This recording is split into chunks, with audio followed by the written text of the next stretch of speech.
Okay, you got to end this. We've been going for an hour and a half. Oh, yeah. That's what the people demand. They demand more They balls. don't. They demand more balls and fewer No, they brains. demand fucking quick in and out. Yeah, Quick. they do. Wham, bam, thank you, ma'am. That's what we do around here.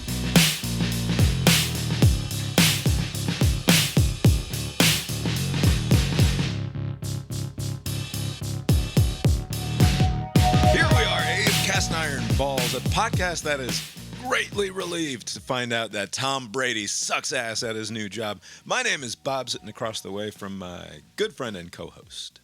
That's Abe. How you doing tonight, Abe? Doing well, Bob. Yeah, here we are. Lori's here too. How you doing tonight, Lori? Oh, good. Lori is good. Tonight is Monday, September 9th, 2024. You know what I noticed listening back to these episodes of Cast Iron Balls during the edit is that our traditional open, where I say something and then ask how you're doing, and then you refuse to engage with me. You don't ask me back how I'm doing, and then the payoff of the joke is that I just say, here we are, if you were going to ask me how I was doing.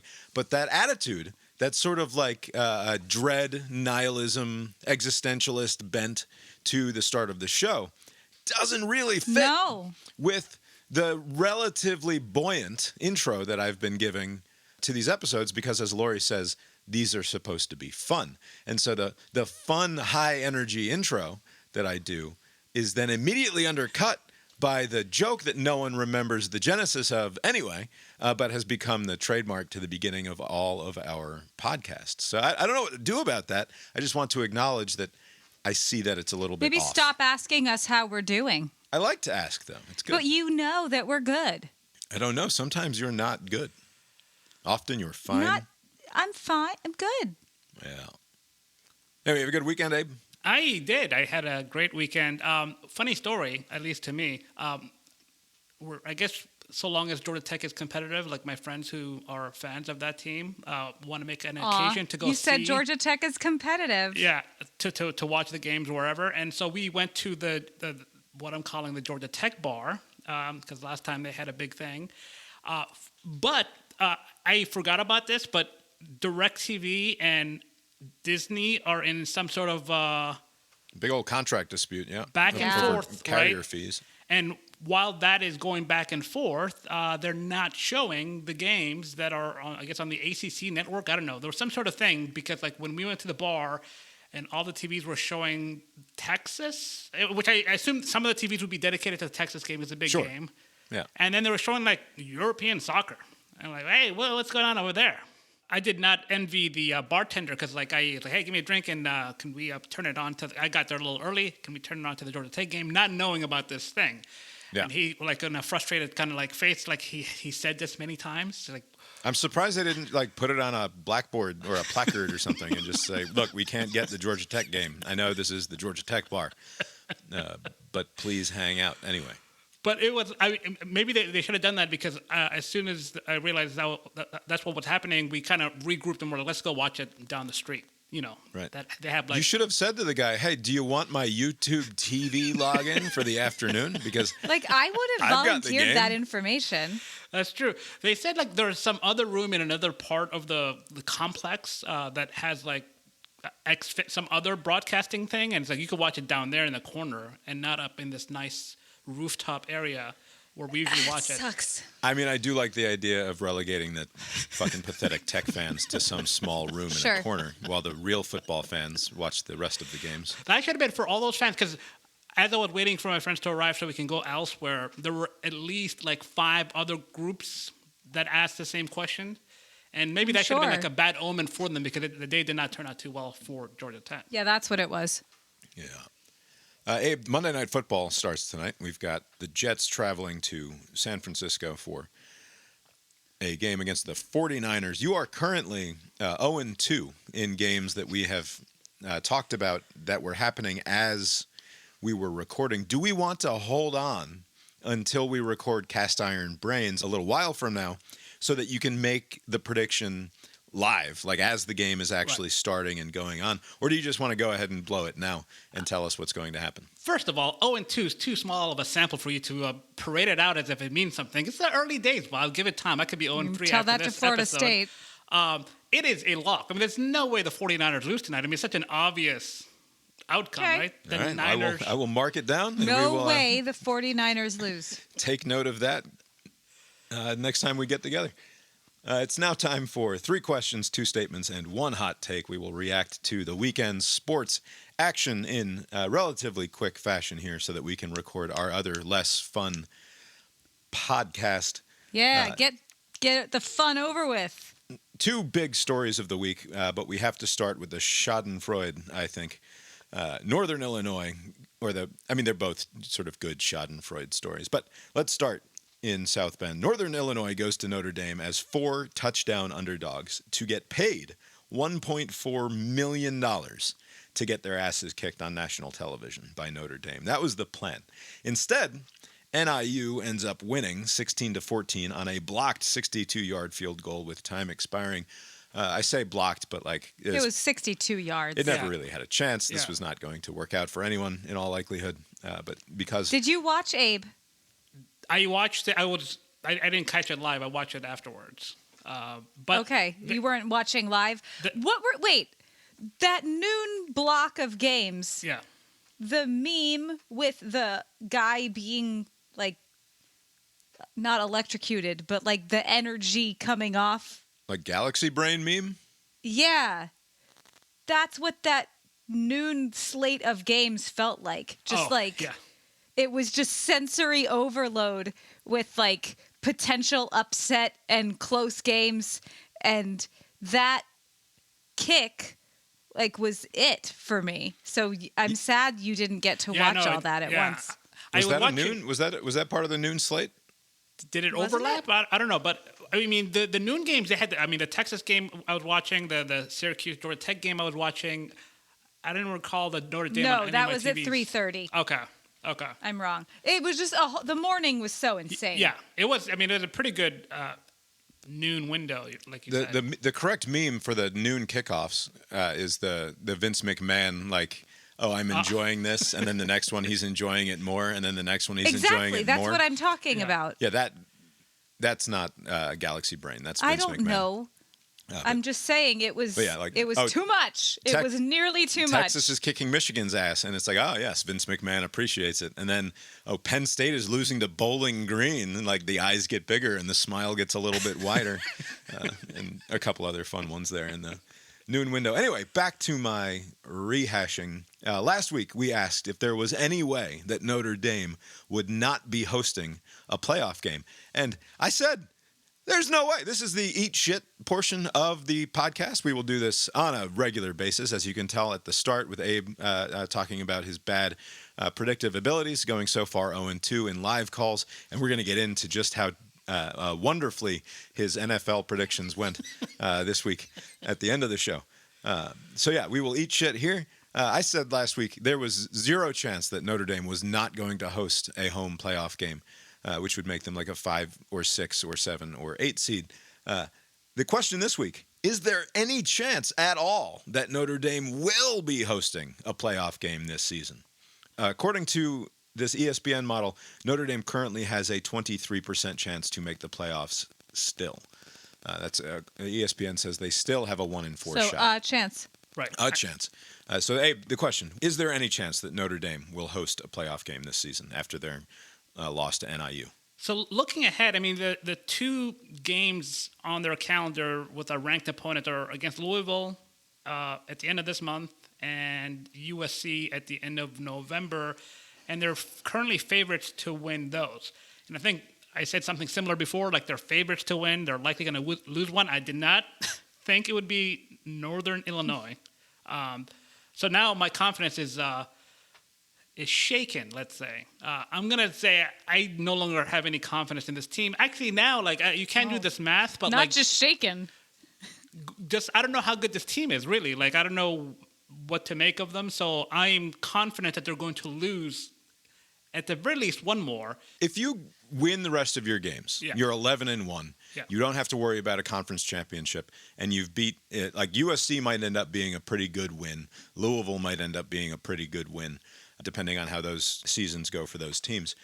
If you only have this one loss, based on the fact that in the AP they didn't even fall out of the top 20. They're in. I think they were 19. Yeah, they're still inside the top 20. Based on that, it's too easy for them to stay in it, right? Like it seems obvious that even with this one really bad loss, and maybe if NIU goes on a run really themselves and turns out to be pretty good and maybe becomes one of like a contender for that G5 slot in terms of making the playoff themselves, maybe this turns into not a total disaster. But I will say there is a chance that they are hosting a home playoff game, but another loss eliminates them from playoff consideration entirely. Right. And the thing is, again, like, if they can lose to Northern Illinois, and again, I don't want to besmirch the good folks over there, but, like, who the fuck are they? And you saw that coach's post-game it was very emotion. Very emotional. I want to play a couple of things here. I want to play first the NIU radio call of the final moments. I haven't heard this. There's nothing like a home college radio call. They are reliably great if you're a big fan of homerism in your college football radio calls. Because if Notre Dame, he's going to try a 62-yarder. No way, he is. That's their only chance. 62-yarder for Mitch Jeter. 5 seconds left. He's kicking it right to left. The wind, not much. He's lining it up. 5 seconds left. NIU up 16-14. 62-yarder. Snap, hold. Jeter's kick. It's blocked! It's blocked! It's blocked! Picked up by NIU! Picked up by NIU! The Huskies have done it! The Huskies with the biggest upset in NIU history! They come to South Bend, Indiana, and they knock off the number 5 team in the country. NIU 16. Notre Dame 14. The football gods were shining down on NIU. Big win. Big win. How about that?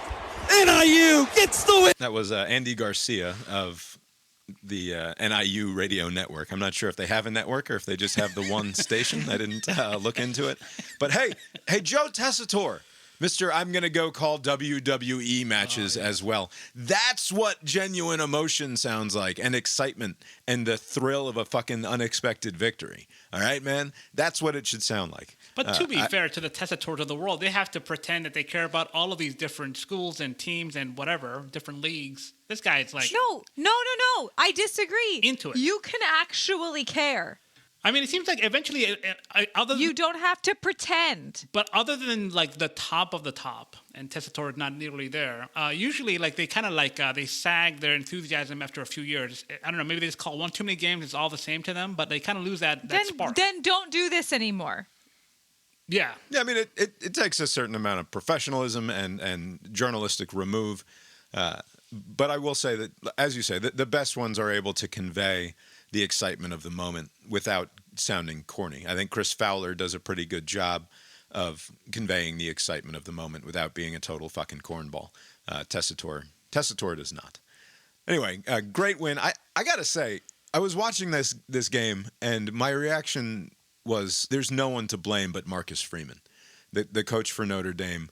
Like, the only answer is that he did a poor job preparing this team after a huge win at Texas A&M. And I don't have the schedule ready to hand. I don't know what they have next week, so I can't say that they were looking past NIU to whoever they have next week. But knowing that their schedule isn't exactly a terror, like I'm not sure what they could be looking towards. They're going up against the Boilermakers of Purdue next week. Right. That's right. So fuck that. Like, it's not that they were looking past NIU because they're worried about Purdue next week. It's that he spent fucking 18 hours in the gym this week instead of getting ready for the goddamn game. You're using his physique against him, like he's spending too much time on himself. Is. I absolutely He's not am. alone. Too much time working out. A lot of my time. Twitter says the same thing. Not enough time eating spongy fast food from 6 different local establishments as you eat tape on what NIU is going to be doing this weekend. A little bit too much time spent You know how long it takes to eat a nice vegan salad over lunch? It takes like 45 minutes chewing. to There's a sit lot there of and chewing. chew through a fancy lunch and dinner like that. Get yourself a pile of fucking, I don't know what they have there in Notre Dame. I always say that the my shitty favorite fast food. is the food a duck can eat. You don't need teeth. You can just mash it like a McDonald's cheeseburger. You don't Okay. need teeth. You just mash it. So if you were to apply some sort of body fat index, like, and if you get below a certain number, you're concerned about their commitment to watching tape. If you look at That's this what guy, he's we've got saying. him pulled up right now. Do you think he spent more time game planning for NIU or looking in the mirror at the gym this week? What do you think he spent more time doing? It's a new day. I mean, the coaches are ripped nowadays, some of them anyways. I don't see how you can blame this on anyone except the coach. Like this team has far superior talent to NIU. They've done this before. They've dropped a game that they paid some other bum G5 school to come in. I can't remember who it was off the top of my head, but a couple of years ago. Yeah, Marshall sounds right. Marshall? Yeah. I don't know. They've done this before under Marcus Freeman. He obviously can't quite get it together. I did not watch the entire game. I mostly just watched what we just played. Was this a turnover, big mistake kind of, or just a straight up loss? Like it was just a back and forth, and Northern Illinois won. They just got outworked. They got outworked and outplayed. I mean, they needed. I mean, I'll just play this clip here. This is Thomas Hammock, the coach of NIU, talking with the sideline reporter. I'm going to cry again. I've after the cried game. enough. Coach, I can sense that you need a moment. Top 5 opponent. This is NIU's first win against a top 10 opponent ever. And for people who need context, you wore this jersey. It's deep for you. Why? I'm so proud of our kids, the coaches, just everybody. They believed. They believed. And we came here and got it done. You told your guys this week that you didn't need anyone to be a superhero or superhuman. They just needed to be their best. What kind of performances did you see out there? They listened to what I said. I told them all week, we don't need luck. We just got to be our best. And they was their best today, and we was able to get it done. Where's this emotion coming from for you? All these guys that have been with our program, been through the ups and downs, and they continue to fight. It's like they my kids. I'm happy for the adversity to push through. No matter the situation, I just couldn't be more proud. I'm sorry. No need to be sorry. Boneyard wins is what you call it when you all beat a top 5 opponent, a power 5 opponent. There was 70,000 people in here that probably didn't believe. Why did you all believe? We got a veteran team, a bunch of guys that have been through a lot of different things, and they work together. Like we still are in college football. I know it's a whole bunch of other things with the transfer portal and NIL. We still have a family, and they believe in that family and doing things the right way. And I couldn't be more proud of them.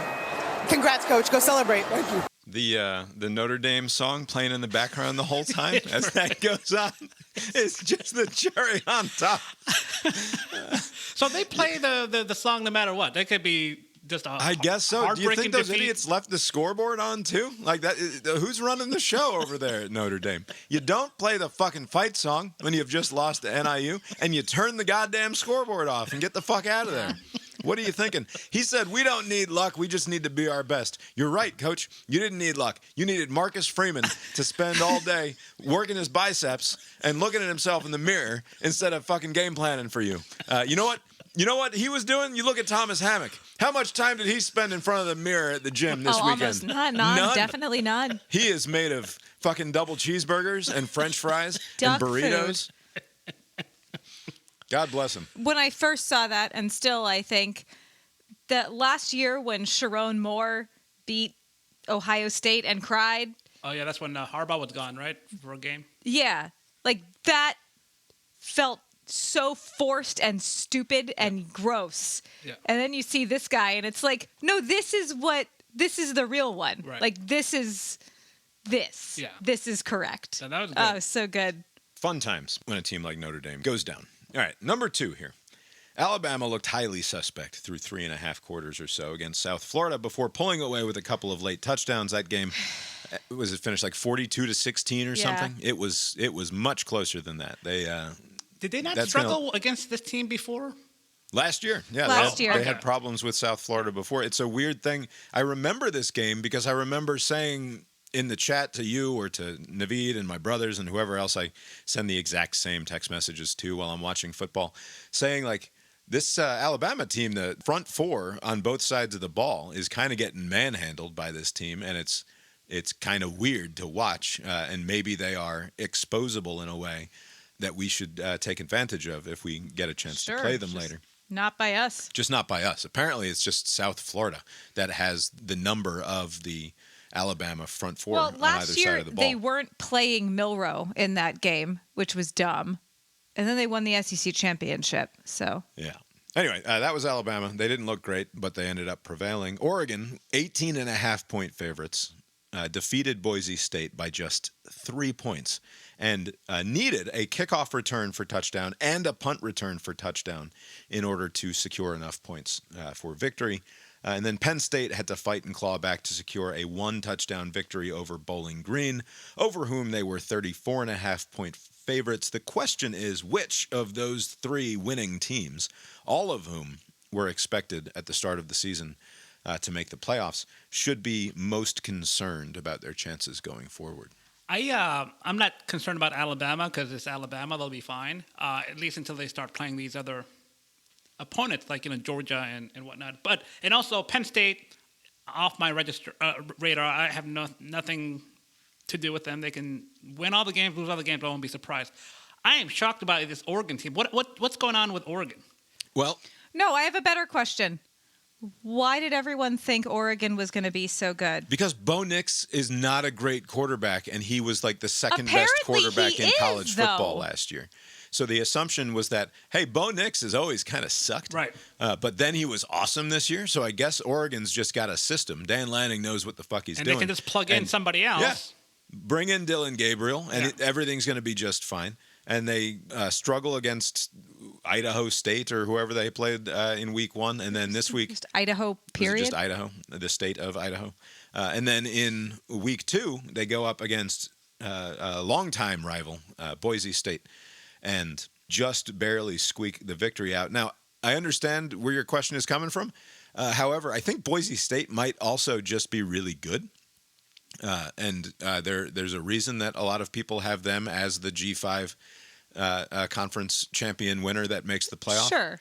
So I think a lot of this has to do with the fact that, yes, Oregon is still figuring out who they are on offense and apparently who they are on defense, which should probably be the greater concern, and that also Boise State is probably pretty good.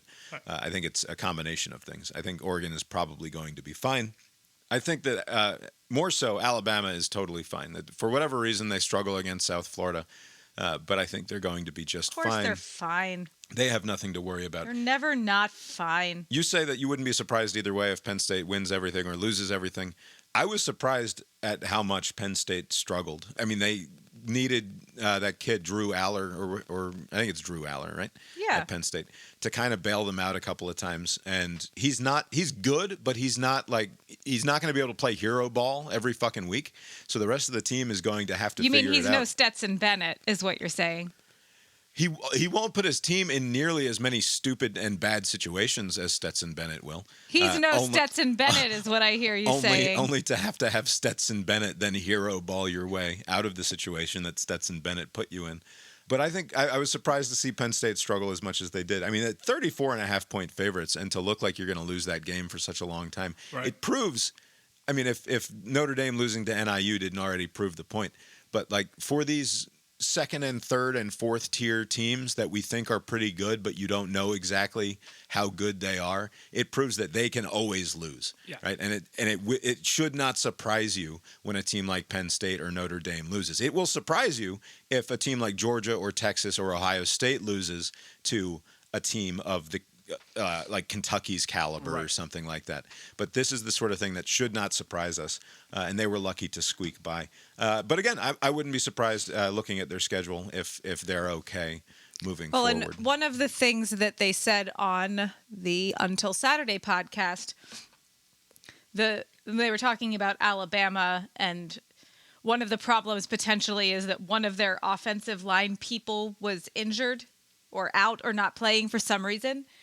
And they speculated that what you're going to start seeing with the transfer portal and NIL is that even Alabama and Georgia and Ohio State's second string is a big drop-off from the first string, because those players are going other places where they're starters now. That makes sense. I mean, I'll believe it when I see it, because if that begins to happen, there will be Alabama and Georgia and Ohio State people who fork over the money for the second stringers to make $150,000 to come ride the fucking bench. There's no upper limit here. It was a positive thought. That's all. Sure. To how stupid this can get in terms of paying players. I saw something today, or heard something today, and we'll get to Syracuse in a minute, but that the Syracuse quarterback, Kyle McCord transfer, apparently has secured like $800,000. He's being paid an $800,000 salary to be a Syracuse quarterback. Okay. But I was watching that game. I was like, how is this guy like that lowly ranked? Like these rankings don't make any sense. He was like very poised. Yeah. All right, number 3 here. For the first time in the 88-year history of the AP Top 25, one conference has 6 of the top 7 spots in the poll. And that is, of course, the Southeastern Conference. Of Georgia, Texas, Alabama, Ole Miss, Mizzou, and Tennessee, those are the 6. Who is not making the playoffs? Surely there's no way that 6 SEC teams are going to find their way into the playoff. So which one? All of those teams have looked pretty strong this year, and I mean, really not shown any weakness. I guess Alabama is the team that showed the most weakness by playing South Florida close. Which of those 6 teams is not making the playoff this year, Abe?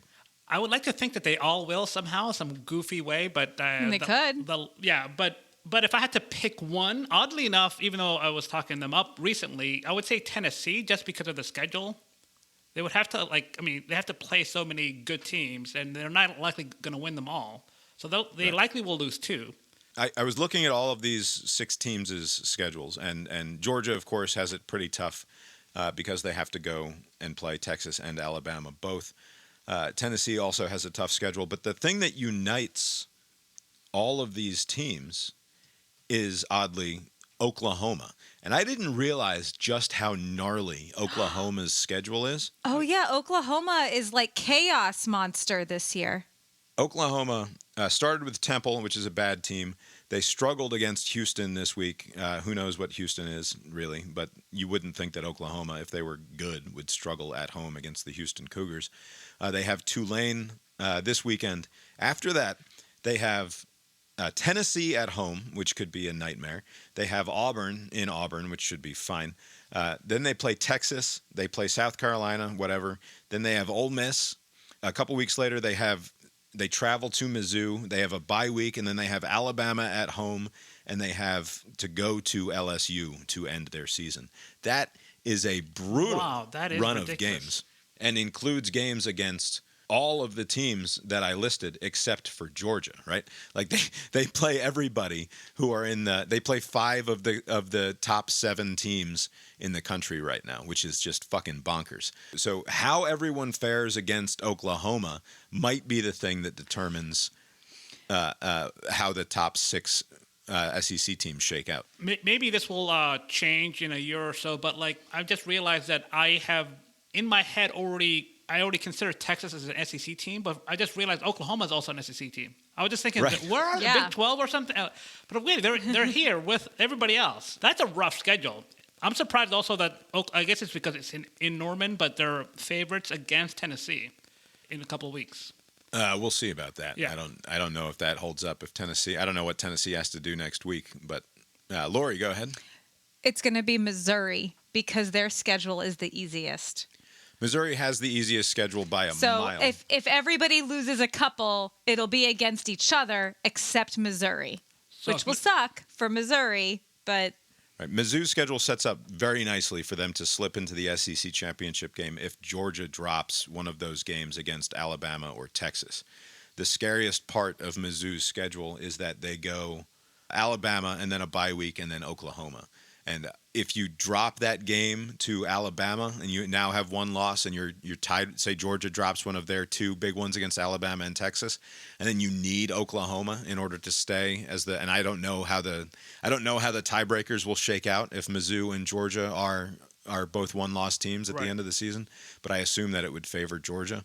It would because of the schedule. That's why I think that. Right.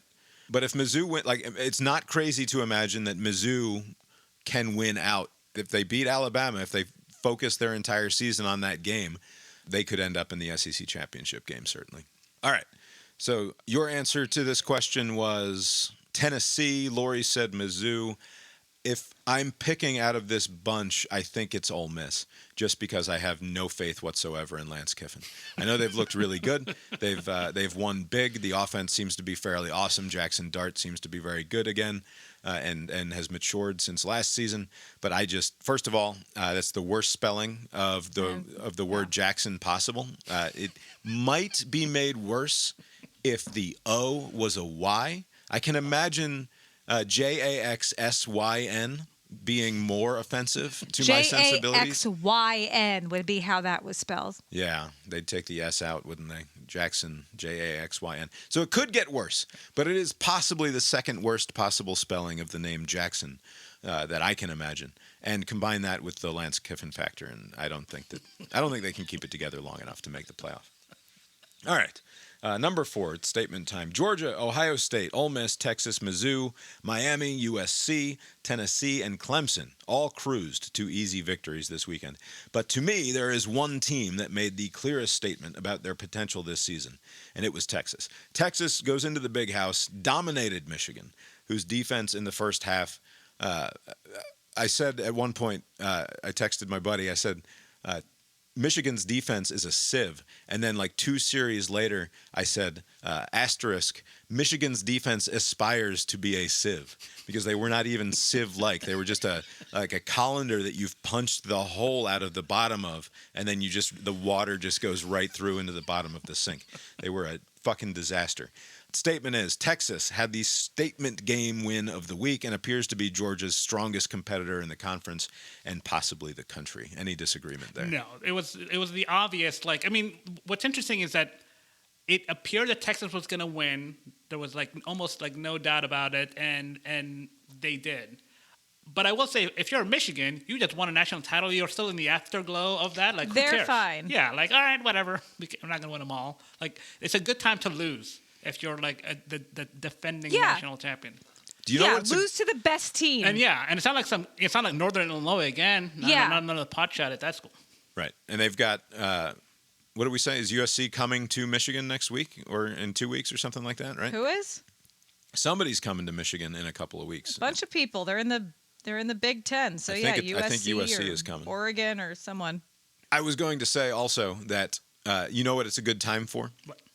It's a good time for the NCAA to drop a meaningless playoff penalty on Michigan for the Connor Stallion stuff and the Jim Harbaugh being obnoxious about it still, right? So if they're going to punish Michigan, they should say, you have a one-season ban on making the playoff, and you do it now, yes. And then the Ohio State people can be like, aha, you can't make the playoff, and the Michigan people can be like, all right, probably a 4-loss team anyway, so go ahead.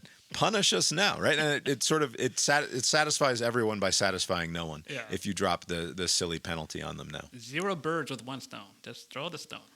That's right. That's the definition of what a useless bureaucratic administrative state does, and that there's nothing. The NCAA is nothing at this point if not that. Right. The ACC.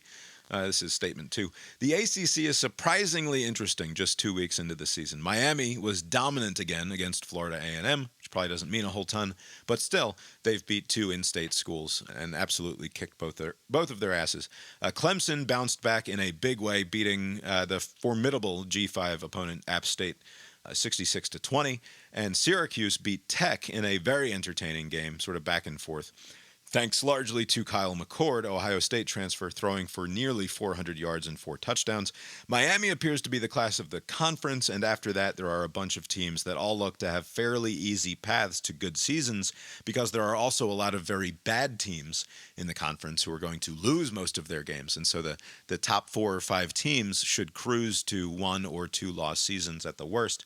Despite all that, the statement is, I think the ACC is only getting 1 team in the playoff. Any disagreements there? I mean, maybe a second, but that's not that far off. I mean, in the previous segment, we're talking about how many teams can fit just out of the SEC. And I think they will take a good number of those slots, like 5, 6 teams, maybe. I mean, and then you have to then divvy out like conference champions for the 3 more spots. And then you have the Notre Dame factor, who's just going to sneak in somehow. And then you're running out of spots. And so, right. And then you're doing the best overall remainder, and maybe they'll come out of some other conference. So yeah, it's not unlikely, but I would still say maybe 2. I don't know which 2, but 2 doesn't seem far-fetched. Like the conference champion and then like a good second team that's like a 10th, 11th slot. Right. I think it's probably Clemson. If it's going to be 2 teams, Clemson has to win out, because they do not play Miami in the regular season. The other team, like Syracuse, I think plays Miami at the end of the year. There's not a great opportunity for there to be an undefeated team going up against a 1-loss team in the conference championship, unless we're talking about Miami and Clemson. So if it's going to be 2 teams, Clemson has to be the team that they were this weekend against App State, where the offense appears to have figured it out. You probably don't worry too much about the defense giving up 20 points to App State. I don't remember seeing any of that game, so I can't really speak to. We didn't see any of it. How they looked. But I think Clemson, if they are, because I thought that they were, like we said last week, I think Clemson is actually pretty good, despite getting their asses handed to them by a very, very good Georgia team. If Clemson wins out and plays Miami, an undefeated Miami team, maybe you get 2 teams, but otherwise, I don't see it happening. So in that, let's take that scenario and pair it with Notre Dame. If Clemson runs the rest of the table and they lose in a competitive game against Miami in the conference title, they have 2 losses against 2 solid teams, Georgia and Miami. Let's say Notre Dame has a second loss. They're not getting in over Clemson. I don't think Notre Dame gets in with 1 loss over a 2-loss Clemson team. If the 2 losses are to an undefeated ACC champion and a Georgia that is either going to be SEC champion or something close to the best team in the country. Yeah. I don't see it. What would be interesting, I guess, is I think it would guarantee it if Clemson beats an undefeated Miami, then they're probably both in. Yeah. And then things get weird where, there will not be a second Big 12 team in, and you might struggle to even get a second Big 10 team in if there's a couple of losses spread around there. We'll just have to see. Finally, it's 3 questions, 2 statements, and 1 hot take. The hot take is NFL related. The Falcons should bench Kirk Cousins in favor of Michael Penix Jr. Is Kirk Cousins guaranteed $100 million over the next 2 seasons, basically, with a large contract worth a potential $180 million over 4 years? Yes. He's also a mediocre quarterback, and the rest of the NFC South very much sucks ass this year. The Bucs are probably the team that looked the best this week. I know that the Saints scored a bunch of points against the Panthers. The Saints are not that good. The Panthers are probably the worst team in the NFL. The Bucs are at best a 500 team with Baker Mayfield down there doing Baker Mayfield things. Now is the time, Falcons. You have the best roster in your division. You have the most talent in that division. And the thing that held you back this week, I mean, your defense was very bend but not break. The 18 points that the Steelers scored, putting to shame Jimmy Carter and Abe for their picks this week. They were all field goals, right? All field goals. And 3 of them were like 51, 55, and 56 yards. Like this fucking Boswell was on fire down there in the Megatron's butthole of Mercedes-Benz Stadium. But yeah, they didn't let them in the end zone at all. You've got to win games if you hold your opponent out of the goddamn end zone. But you don't if you throw 2 picks because you're Kirk fucking Cousins and you suck ass. Right. What is his ceiling? We cannot possibly believe that his ceiling is higher than Michael Penix's ceiling at this point. Get Penix in the game. It seems to me the best argument is just to kind of save face for the front office because of the sequence of events of paying $180 million contract, 100 of it guaranteed in March, and then drafting what should be a decent quarterback in Michael Penix Jr. like a month later. Now they have to make it seem like this was part of some plan, and the plan can be we're going to play week 1, lose, and then we're going to put in the new kid. Like, it has to be like, oh, this is part of a long-term plan. It's not just that you lost. You lost a highly winnable game because your quarterback threw a really bad pick. Right. A completely unacceptable pick, and that wasn't the only one. He threw 2 of them. Also, I mean, I don't know. It's not like I'm not studying tape with the Falcons, but there weren't many plays under center like throughout the whole game. It was kind of a weird style of play that they had going yesterday, but I would say give it at least this month. Like, you know, like I'm not saying like you should play all year with Cousins, but give it a month and see if things stabilize. It's a fine point to let it simmer and see where it goes from here because, again, I don't think there's a team in the NFC South that's going to run away with anything. Right. It's a hot take for a reason. Yeah. This fucking Steelers team, I think Jimmy Carter was talking them up somehow about how Tomlin somehow finds a way. And no touchdown scored. It was supposed to be a road game, but they have so many fans. They were so loud. I didn't watch the whole game. I watched the extended highlights. Yeah. And yeah, it sounded like a Steelers home game for large portions of it. I would sometimes forget, like when Watt would like sacks or make a great play on defense, and it gets loud. I'm like, where are we? We're not. It's like indoors. I know we're not in Pittsburgh. Who's a Falcons fan? Nobody really. I mean, Atlanta has long been a city of transplants, but there are plenty of Falcons fans. No one's a Falcons fan. I will say also, Justin Fields fucking sucked. Like he wasn't he wasn't that good either. Yeah. I can't believe there was a moment of time. I don't know if it was just a talking head kind of thing, but there was a while where they were trying to talk up Justin Fields when he was in Chicago. And every time I watch him play, it's like he's not very good. Like I don't understand. Like I don't get the appeal. Speaking of bad quarterbacks, I'll phrase this in the following way. Deshaun Watson is also bad and is going to go down as one of the all-time bad contracts, right, in terms of guaranteed money. Yeah. And how much they're going to pay him relative to the number of wins he's going to bring the franchise. To say nothing of the shame and ignominy that they've brought themselves by signing this guy, despite his history of sexual aggression against women that weren't asking for it. And that has lost. I mean, I think it's a little silly to get on your moralizing high horse, but the family down the street are no longer Browns fans because of the Deshaun Watson situation. Oh, wow. And you know, you've lost some amount of credibility with your fan base when you do this sort of thing. Also this week, Dak Prescott signed the richest deal in NFL quarterback history. He becomes the highest paid player in the history of the position. Not Aaron Rodgers, not Tom Brady. Dak Prescott, not Patrick Mahomes, but Dak Prescott. The question here, not that this is question time, but to wrap up this part of the show, Kirk Cousins, 2 years, $100 million. Deshaun Watson, hundreds of millions of dollars. I don't know. I don't remember the number off the top of my head. Or Dak Prescott. Which is the worst of those 3 contracts? Oh, it's not even close. It's the Watson one because, you know, with Kirk Cousins, I guess you can make the claim that he's still coming off injury. He looked not as mobile as he typically is, even though he's on the wrong side of 30. And then with Dak, I think Dak is a serviceable quarterback in the regular season. He'll eat shit in the playoffs like he always does. But, like, he's actually, like, a decent quarterback during the regular season. So, like, that's, I mean, the contracts that get that are made it's all about timing. So, like, next year, some other quarterback who's like a top 10, even top 15 level quarterback will somehow find their way to being the highest paid quarterback. It's just when you sign up for the contract. Yeah, you're right.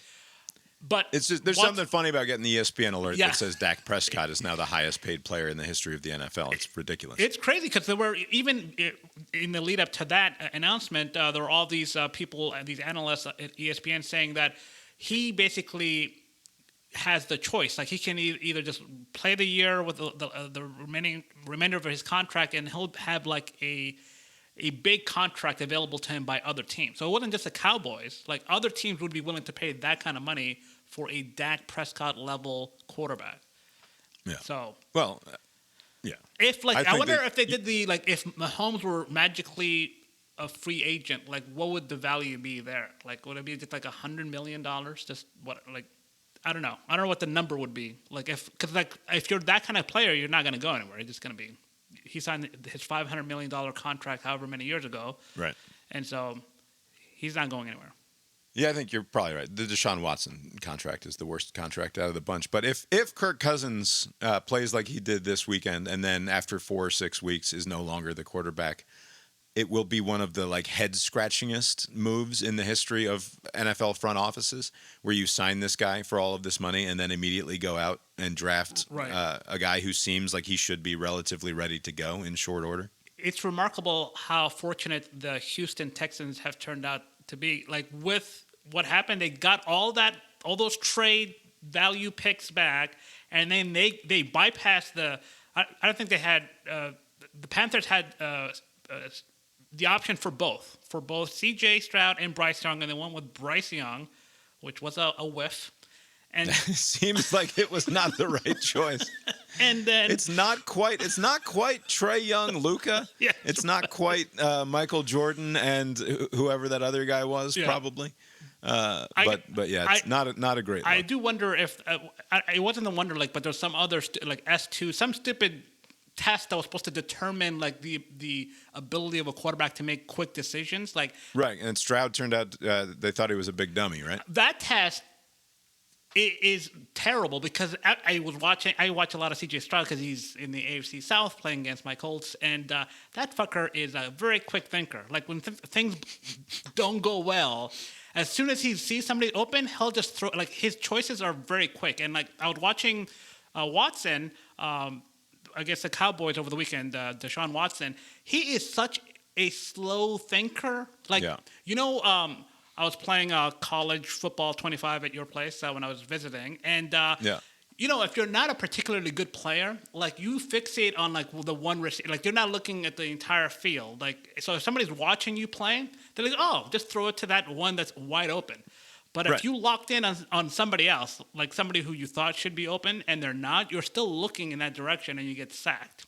And that's what one of my favorite things to do watching games is to call out where the quarterback should be throwing the ball. If they give you the wide enough angle, you can usually see. And sometimes even you can tell just based on the way that the cornerback has turned their hips as they pick up the coverage. That means this other guy is going to be wide open over the middle. There's no way that guy's not open over the middle or whatever. Or you can always see that the one that's most frustrating is when you see your guy about to get sacked and you can see the running back or the tight end has slipped out into the flats there. Yeah. And it's just give it to that guy. He's right there. And there's no one within 15 fucking yards of him. And then the quarterback gets fucking strip sacked and now you're super mad. Right. So Watson is missing the obvious things, open targets. And he, despite what he's done off the field, he was a good quarterback in Houston. He was a decent quarterback. I mean, he was great at Clemson, but that's why he got $230+ million guaranteed, because there were all these teams bidding for him, including the Falcons. There's a reason why he was good. I don't know if he's got the yips all of a sudden. I don't know what happened to him, but he has gotten a lot worse. It's not just the offensive line can't protect him. He can't make a good decision when he has time. Or a great throw. I mean, he had a receiver open down the sideline and instead threw it 10 yards past him into CeeDee Lamb's arms on the Dallas bench. He's just not hitting his spots. On that same note, but back to college, Carson Beck is so good at getting the ball out in time. Yeah. And it's such a joy to watch after fucking 3 years of Stetson Bennett. I know we don't like to dump on Stetson because it makes Lori mad. We do not. But Carson is just so clearly a superior quarterback to what we've been watching. And it all comes down to his throws come out before the receivers make their last cut or their last break, right? And the ball is in the air, and then the receiver has to react to it. Instead of with Stetson, it was always there's very little anticipation, right? He's a good schoolyard quarterback, right? He can put the ball in the spot when it needs to be in the spot, but he did not have that. The reason that he was a walk-on, the reason that he was the second and third choice every single fucking year, until he won a national title, God bless him, is that he just does not have that next level that somebody like Carson Beck does. And not a lot of people have it, but Beck's got it in the way that we haven't seen at Georgia since Stafford. It's that level of just command of the offense and knowing where his guys are going to be and when they're going to be open, and it's fun to watch. No, he's good. He's a great quarterback. I see some of the commercials that they have of him here now that they have this NIL money, and his personality is pretty non-existent. He just kind of reads. No, that's not what he's here for. Little Matty Ice to him, maybe you might say. Actually, Matty Ice had a little more personality. Oh, he's not as lame. He just had almost vacant eyes, just reading he's off the top. He's got a Matt Stafford personality. And he looks like a fucking dumb male model on top of it. He looks like he has a male model face, but he has just no personality. Yeah. You know what you don't need when you've got a Lamborghini and an Instagram famous girlfriend? You don't need a personality. All right, we're going to move along here. It's now time for did Kenny Albert, play-by-play man for Fox, get off a good one in the fashion and to the exacting standards of CBS News' senior national correspondent, Mark Strassmann. We go now to a game between the Giants and the Vikings at MetLife Stadium. The glorious return of Sam Darnold to MetLife Stadium, where he got his start professionally. I believe I said, speaking of the eat shit portion of the podcast, I said something about what a bum Sam Darnold was, and I was surprised to find out that he'd landed another starting job because he's always had all of this potential that they talk about in practice and in camp, and then he comes out and gets his ass kicked during the regular season and looks like he sucks ass. The Vikings come into the Meadowlands and put a whooping on the Giants, who are a very bad team wearing very bad uniforms this weekend. Throwback 100-year jerseys or something. They looked ridiculous. They looked like a low-rent hockey team rather than a football team out there. But this was a crucial moment in the game when Daniel Jones, who the Giants have chosen to keep around and pay rather than Saquon Barkley, who goes to fucking Philadelphia and puts on that awful green shit and goes for 150 all-purpose yards and 2 scores over the Friday night down there in Brazil, and helps get his team a victory. And instead of that being on our team, we have to watch this garbage from the Giants. They've been able to pick it up quickly, and it's been really, really tough for the Giants offensively. Bunch formation to the right. Oh, wow! Kinkle, touchdown! Wow! Andrew Van Ginkel with the interception, and he takes it to the end zone. We're just talking about him, Kenny. That's amazing. Knocked Jones out with a neck injury last year, and now adds insult to injury against the Giants quarterback. I like it, Kenny. All right, that was Kenny Albert. I'll give a little context here. What he says there, it gets a little bit cut off. I couldn't find the whole game in order to pull the clip from, but he says that he's noting that Andrew Van Ginkel, who's this long-haired Vikings defensive player, who made that pick six on the fucking 15-yard line and just walks it into the end zone to make it 28-6 against the Giants in the third quarter, was the guy who injured Jones last year, or whenever Jones got hurt, had neck problems. He was the guy who tackled him and caused the injury, and then he gets the pick six and returns it to the end zone. And Kenny Albert says he's adding insult to injury. Abe, the question therefore is, did Kenny Albert get off a good one? I was actually going to say no, but with this added context, I'm going to change that to yes. Strassmann gets off a good one. I think it's a yes. Yeah. But did he do it on purpose? Yes, he knew exactly what he was doing. Then it's great. I watched, well done by Marv Albert's son. Yeah, I watched the front office edition of Hard Knocks, and then they had the Giants. And all these people make all these decisions, and they're trying to make their team better. And then you put out this quarterback as the face. Like, what is the idea? Like, this quarterback should cost somebody their job. Like, this is year 6. He's not going to get any better. You gave him a fucking 4-year extension last year. Like, this is the guy that you like, why? Yeah. What was the plan? How can this be the answer? You could have had Michael Penix Jr. You could have had him as your backup if you wanted to keep Daniel Jones out there. That would have been fine. All right. Well done there by Kenny Albert getting off of Strassmann. Let's quickly go through our picks from last week. And I'll just quickly play something from last week's show. Oh, those are my 2 college games. Going to the Sunday games, easy. You know, the NFL is very easy to predict. Oh, yes. Traditionally, yes. Very easy to pick NFL games against the spread. All right, so that was Abe talking about how easy it's going to be to pick NFL games against the spread. I will pull up our spreadsheet from last week and the 3 NFL games. Abe, to be fair, you hit Texas minus 7.5, and then you hit Ole Miss covered big against Middle Tennessee. Well done there. But the easy games were the Falcons minus 3.5. You and President Jimmy Carter got that disastrously wrong. The Bengals minus 8.5. The Bengals lose outright to what's supposed to be a lowly Patriots team. And yes, another quarterback who Cast Iron Balls took a giant dump on last week. There's something of a pattern developing here. And by the way, I just got to say something because I had 5 picks. 2 of them were on Saturday, and they both hit. And, you know, my confidence, I have like a pick amnesia. Like, it doesn't matter what happened week 1. I didn't do very well. Totally forgot about it. I was very confident in my week 2 picks. And Saturday looked great. I was like, I probably should have picked more Saturday games, but whatever. Sunday, I'm going to feast on those games. No way I can get them wrong.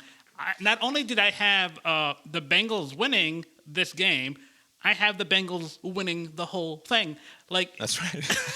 and they lost to Brissett and basically, if you were to pick the bottom 4 teams, you would think they would be among them, like with the Panthers. The Patriots aren't even trying this year. Right. They are running Jacoby Brissett out there. They don't expect to win games, and then they beat the fucking Bungles. What the fuck are you doing, Cincinnati? So my Super Bowl team eats shit, right? It's not that they lose. The Falcons lose by field goals. And this is another thing I noticed. Hardly any shanks. Like, sometimes if the Colts lose, the late window, I'm usually like, all right, at least I can get some joy out of field goal kickers shanking the ball. And there was hardly any of that. There were so many 50-plus yarders going in all day Sunday. You got to watch more Saturday football for the shanks. More Saturday football. There were many shanks. In the Arkansas game, there were 2 in a row. Yeah. Short ones. That's what I should do that. But adding insult to injury, I could not even buy the win. Oh, it's so good. That late touchdown. I watched the extended highlights of this game because I was like, how did this happen that Abe both lost the game for his favorite team, but also lost the bet? And it's a worthless late touchdown that Anthony Richardson goes big man ball football into the end zone. And you think he's not going to make it because he's stood up by 2 or 3 defenders. Yeah. And then he makes that last final effort and gets himself over the plane of the end zone there. And he does big thing. And I'm looking at the score and I'm looking at the time and I'm like, now is not the time to be celebrating in this fashion. All you've done here is covered the number for your team. So I guess maybe if he's expecting that the Indianapolis faithful had put a lot of money on the +3 there, unlike you. Maybe, because if you're a Colts fan, you would I'm going to take the 3.5. But no, just a disastrous Sunday. But already, I'm already forgetting about week 2. I'm gonna make a comeback later on. But yeah, awful Sunday for me. Yeah. All right. I had a good week. I hit 4 out of my 5 games, and the game that I lost was Nevada, which lost a very close game to Georgia Southern. I almost went 5 for 5, but I did not. The only thing to note out of my picks is to say that Nebraska, a game we have not yet mentioned, Nebraska steamrolled Colorado. No chance, right? That's the one thing I got right. There's no chance this Colorado team is going to win. Those bums are terrible. That was fun to watch. And then Shedeur Sanders in the post game was like, how many times did Raiola get hit? And how many times did I get hit? It's like, You're kind of throwing your teammates under the bus there, Shador. runs in the family. And he's not wrong, but don't say that. Yeah. You think they were taking plays off already? What do you think they're going to do a couple weeks from now? All right, and then Lori also had a spectacular week. Lori had I had a pretty good week. the high score of the week. Abe, you had 10 points. I had 25. Lori had 30. She hit both of her underdogs that she expected to win outright. FIU, Besides FIU, who was it? UVA. Oh, yeah. UVA won by 1 point. UVA beat Wake Forest. Lori had called Good that for game them. outright for Virginia. But FIU steamrolled the Chippewas of Central Michigan. A Chippewa cannot withstand Pitbull. I think that should have been obvious. I don't know Obviously. why I didn't put the mortgage believed. on FIU. I believed. But obviously the Chippewa is no match for Pitbull. Lori also had Tennessee, easy cover, and Boise State, an easy cover. The only thing that she missed was Iowa, who lost a heartbreaker against in-state These rival Iowa motherfuckers. State. Iowa revealing themselves to be a fraud after putting up 40 points just last week. And then listener Steve had a tough day at the office. He was just one game. He had Tennessee correct. Penn State. He can take some solace in the fact that they pulled that game out. But he had Penn State minus 34.5. Oh, man. Not great, if that was your number. And then Kansas also lost outright to Illinois, right? I think they lost that game. They certainly didn't cover. And then Oklahoma by no means covered the 30 points that they were favored by. So tough week for Steve. He only gets 5 points. And I can give you our running totals now. We've got Abe with 20. I lead the pack with 45. Lori storming into second place with 35 points. And Steve's got 20, tied with Abe for third place. I'm going to ride this Lance Kiffin thing out. Like this team just scores. And we must acknowledge Jimmy Carter drops to 1-1 in the presidential lock of the week. Eat shit, Jimmy. Although, but the spirit of his take was correct, which is that fucking, as you said, Mike Tomlin finds a way, despite the shenanigans being pulled by the front office. The one tell you probably should have went with this feeling, Bob, is like you were not confident in the fact that I was so confident in the Falcons. It's like there's something wrong. That was a mistake. I should have gone back. I should have emailed the representatives down there in Plains back and said, are we sure that this is where Jimmy wants to go? Because new information has come to light. And someone else is very confident who it might give you some trepidation about what you're doing with your money, Jimmy. I'll also put in the show notes. I know this is not sports related. I'm going to make sure in the show notes is a link to a Washington Post piece. I've said before on the other show, Jason Carter is waiting for Gramps to die in an excitable and untoward way. That he seems to be sort of rooting for old Jimmy to go. And every time he gives an interview to the press, it's like, it's going to be any day now. Old Grandpa he's not long for this world. And then Jimmy hangs on for another 6 fucking months. There was a piece in the Post at some point in the last week where they go give us a slice of life of what's going on down there in Plains. Oddly, they didn't cover the fact that he's highly invested in making picks this season for the first time. I don't know how that didn't come up. But they talk about how he's into the presidential election and he's hoping to live long enough to vote for Kamala and see her make it to the presidency. The article ends with a quote from Jason Carter.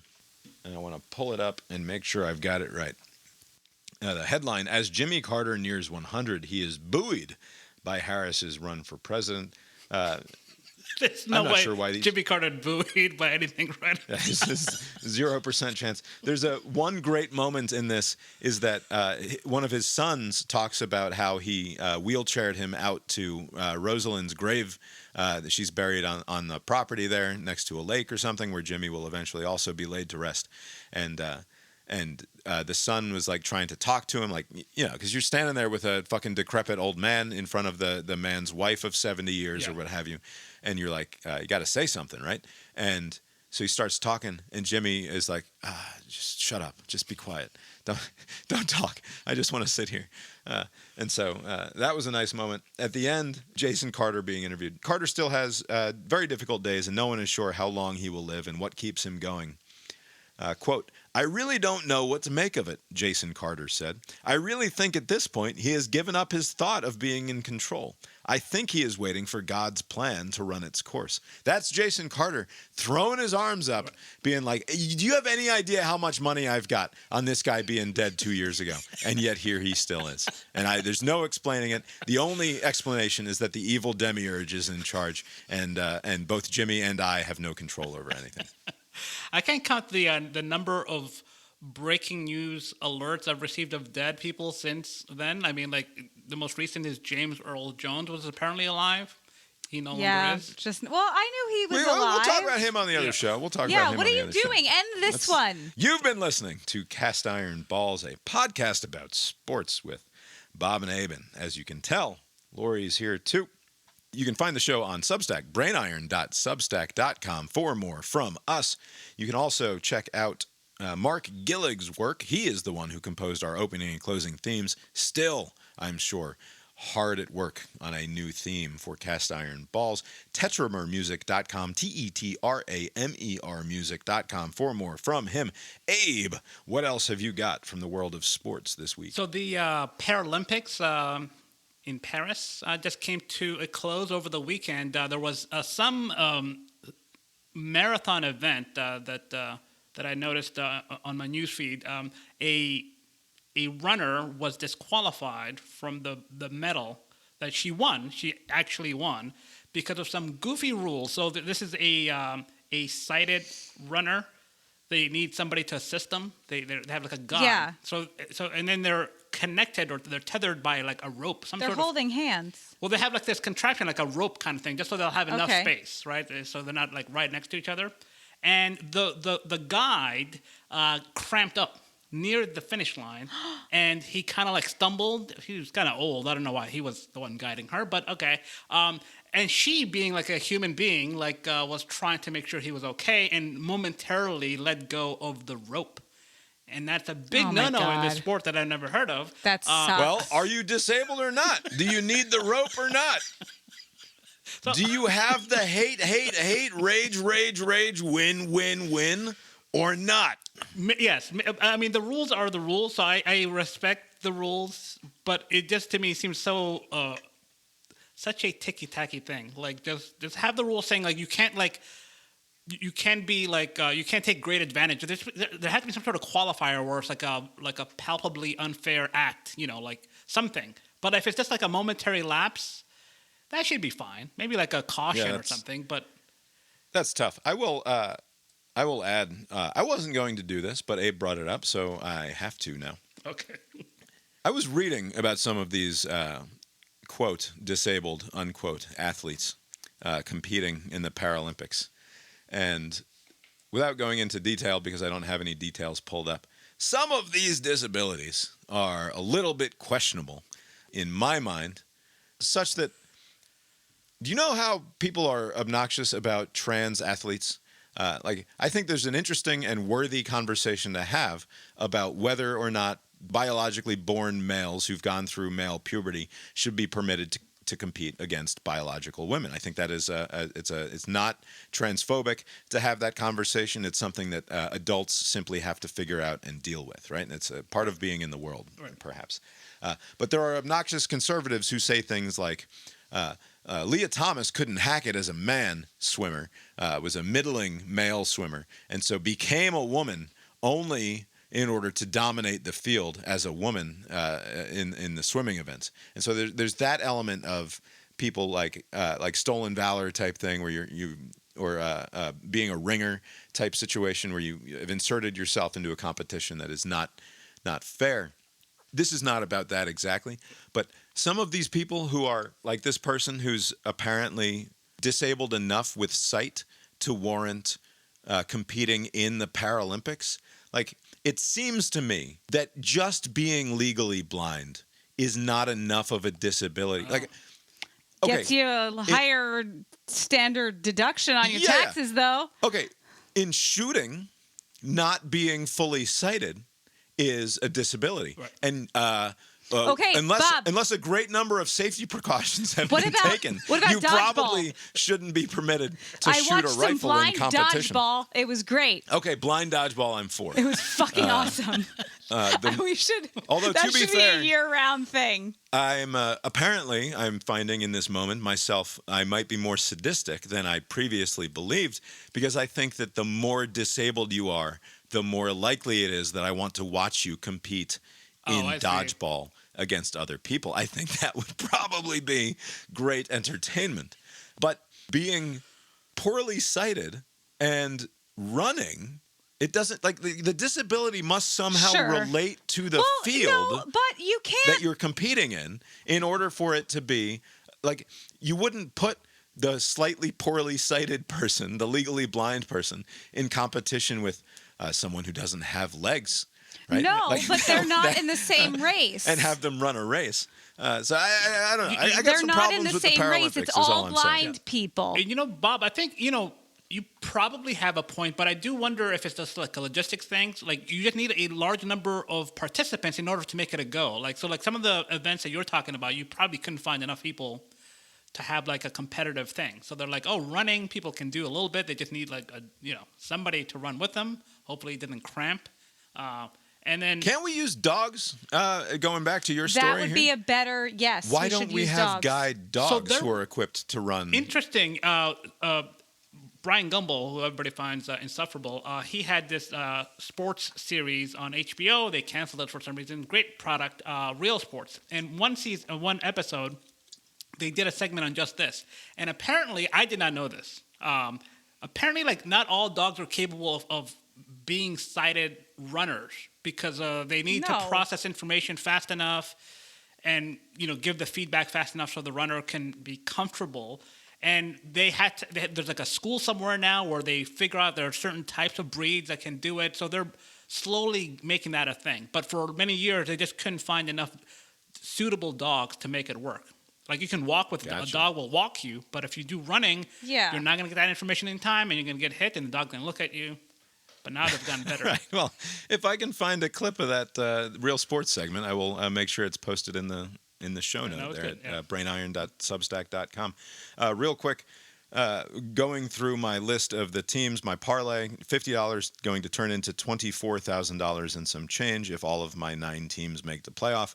Texas, Notre Dame, Penn State. All right, so right there off the bat there, Texas, totally fine. Notre Dame and Penn State both struggled this weekend.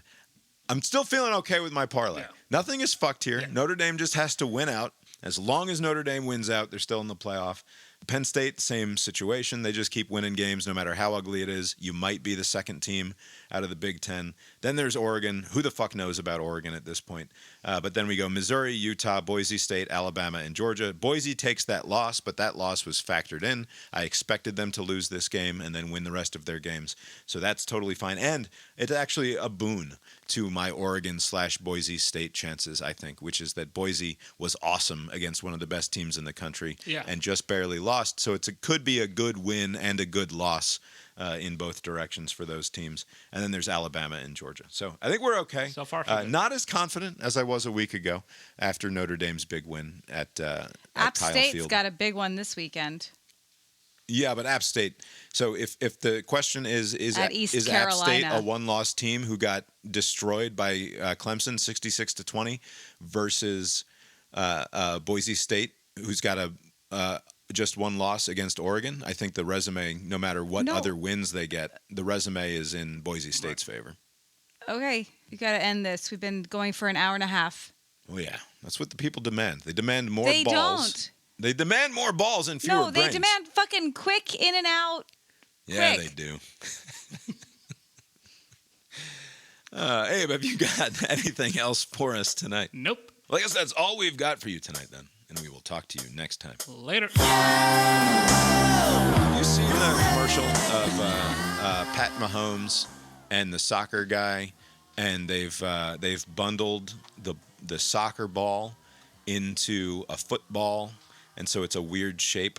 Didn't ring a bell. Is this a new commercial this year? What's Danny doing? He saved so much bundling home and auto with the personal price plan that he got excited. Bundle his life! And bundled football with football. Bundle, amigo. You got bundle. Bundle is live.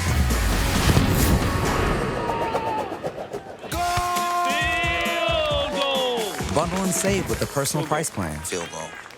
So do you kick it or pass it? Our daughter refers to him as Patrick Price. Patrick Price. Yes, because they started that campaign of like, give me the Patrick Price, as though he was getting a special deal. Oh. And then they've applied it to other stars as well. But when she was first becoming aware of like the a world, little baby. Yeah, like 4 years old, and she would just see these commercials, and then she would see him later, She and she said would say, "That's is Patrick that Price." Patrick Price. And Bob said, very good. Do 10 push-ups. Yeah, now you have to do 10 push-ups because you've been brainwashed by the evil corporations. The question at the end, I'll make sure there's a link in the show note. You can check it out. But the visual is it's a fucking rugby ball, basically, right? You've just combined a soccer ball and a football into the shape of roughly a rugby ball. And then Patrick Mahomes, who's been picking up an object of this shape for as long as he's been a conscious human being, probably, right? Since he was 2 years old, he's been throwing a football. He said, do you kick it or throw it? If that's a question that you're asking about this ball, how is it not a question that you also ask about the football that you get paid hundreds of millions of dollars to perform? And it's a throwing and a kicking thing. You play the sport of football, and yet 90% of the time you're throwing the ball. Why is this? How did this question make it into the script for this commercial? I do not understand. The only scenario I can think of, I'm sure it could be some other explanation, but like they just realized we need a tag at the end. We gotta. Maybe they just thought that they would just go out from that spot, like they wouldn't say anything at the very end. But like we gotta say something, like those last 2 seconds. And somebody just said, "Oh, just be confused about the ball." That's gonna work. We need a new stinger. We have to rework this commercial. Send it back to the lab and figure out a different answer. All right, let's stop. It wouldn't be rude. It would just be pointing out the stupid mistake. What's he going to do? Just say balls? But then it was a moment of, because thinking back on the moment's hesitation in his face, it looked like Bob screwed something up, or possibly my ears have betrayed me. Yeah. Was the thought going on in Abe's head. And rather than, all right, fuck with the flow. Yeah. Abe just, like a true pro, we just moved along. Yeah, let it The proceeding was created with 100% human content.